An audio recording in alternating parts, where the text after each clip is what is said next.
I started seeing Let's Go Brandon appear in my comment section and live chats a couple of weeks ago. But NPR has taken some heat for just posting a story about this a couple days ago. Dr. Mark Young here on Twitter, I saw this retweet of their story. Looks NPR is right in top of this breaking news story, which if I were to translate without the typos, I think he meant to say, looks like NPR is right on top of this breaking news story.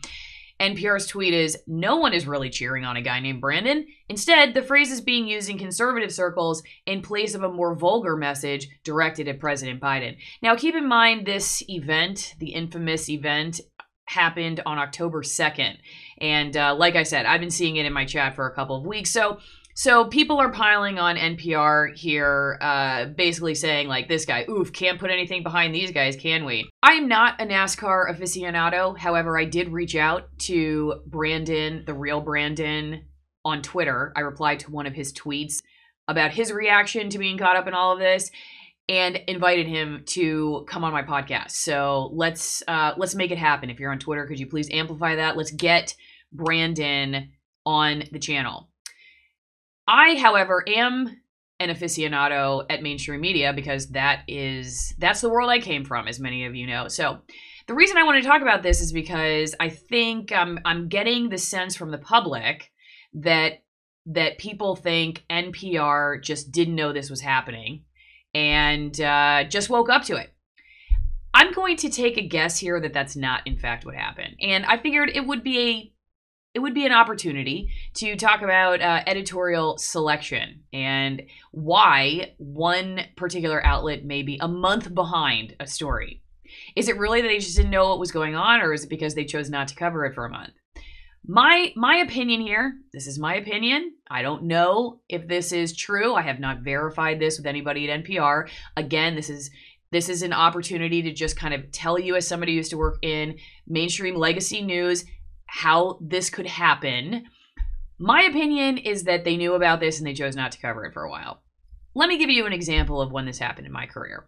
I was an environmental reporter, and while I was employed as an environmental reporter, I was noticing, obviously, that there was growing unrest over the North Dakota pipeline, the access pipeline, okay? And over time, we were hearing stories about our local residents going to that protest. I cover the environment. We had local residents that were going to protest the Dakota Access Pipeline, and I suggested that we go because increasingly there was this video coming out from just people who were there of these really intense conflicts with law enforcement, and I wanted to go see it for myself. Plus, we're local news. I understand that if there's something that was totally unconnected to what was going on in our area, that we wouldn't go. But we had a lot of people in the Seattle area that were going, and I was curious what was really going on, and so I suggested many times that we go.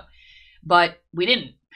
But do you know when my bosses decided that maybe it would be a good idea to actually go to see the protest for ourselves? When CNN went. So when CNN got there and other mainstream media outlets started playing this video, this crazy video of like hoses, water hoses and whatnot, then we were like, okay, let's go. And this wasn't the first time this happened in my career, but let's just say I was not happy at the time that we could have been leading the coverage on something that had a local connection and I felt like was worth exploring to figure out what was really going on there.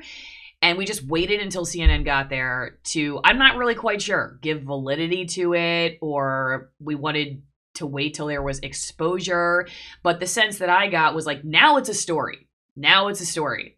My guess in this case with NPR is that they knew about it. They didn't think it was a story. They didn't think it was a story. They didn't think it was a story until eventually it was a trending topic on social media. Other outlets were covering it and they decided to capitalize on the clicks. If you read the article from NPR, you could look for some very new information that came out about it. Maybe they interviewed Brandon and that would be why they just did the story.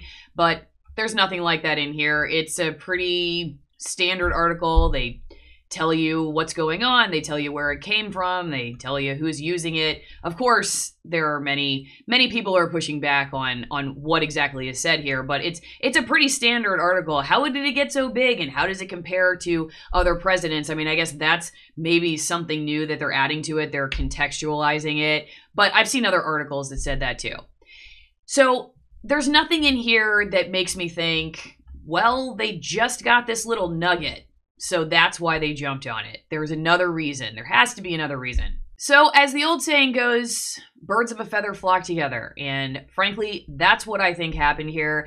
I think that there is no way one person at NPR didn't pitch this story a couple weeks ago. I just don't believe that could be true. I think that they probably did, and somebody decided, this is inconsequential for our audience, or this isn't going to sell for our audience, or we don't think this is a story.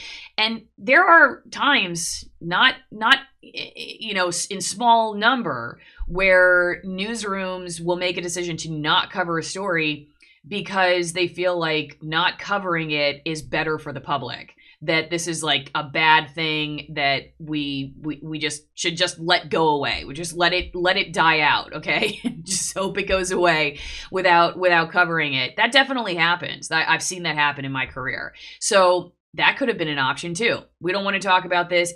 Maybe we won't make any money off of it because our audience won't like it. I think it would be fair to say that the average Let's Go Brandon vocalizer is probably not an avid listener or consumer of NPR, but they also may have been like, you know what, let's just not do this because it's any number of things that they found to be morally reprehensible, and they felt like if they were to share it, they would be amplifying the message. That is a reason why newsrooms make decisions to not cover a topic. And yes, it is possible that they just are completely lost on public culture, on what's happening among the public, people that are going to NASCAR races and are just not plugged into that. I think that's impossible. I think in this case, what happened was they chose not to cover it. They could not get away from it anymore, or they just finally decided, you know what, everyone else is doing it, so let's just jump on in. And to be honest with you, I'm looking at the authors here. It's possible the authors were like, please don't make me do this. Please don't make me do this. Please don't make me do this. Because there were times where that happened to me where I was like, are you serious? We chose not to do this for several weeks and now you're putting me on it and I'm following my competitor. It's really embarrassing to be that reporter. It is. So I would say, like, if I'm looking at the names of the reporters on the story, that I don't know why they finally did this. Maybe they wanted to do it. I will say in my experience, when my bosses assigned me to something that had been out there for a little bit, that it was not my best day at work. It was not my best day at work. So I leave that there with you all. If you have any other questions about news coverage or any other story ideas, let me know in the comment section. If you haven't moved over to my other platforms and you're watching this on YouTube, please do that. The links are in the description. Also, if you are watching on those platforms, thank you for doing that. And don't forget to check out my sponsors. You can have a glass of wine or a cup of coffee in honor of free speech and support my work. Go to AllisonWinePromo.com, Allison with 1L winepromo.com. You get 50% off some of my favorite Argentinian Malbecs and 50% off shipping. And if you haven't heard about this, then I don't know, you must be living under a rock like NPR. These are some really good, robust, high-altitude Argentinian Malbecs, no flavoring, no filtering, no dyes, and no excess chemicals, and they have switched out the bottles from the last 3, so check them out. The other option, though, maybe you need something to wake yourself up because you're like, who is Brandon? I need to know. Go to twinenginecoffee.com/Allison, twinenginecoffee.com/Allison. These are high-altitude, shade-grown, USDA-certified organic Nicaraguan roasts. They have a wide variety, dark roast, medium roast. They even have a Cartura tea for tea drinkers. You can cold brew your tea like I do, or hot brew it, but I like to cold brew it, made with coffee fruit. So check out my sponsors and support free speech in the meantime, and I'll see you next time.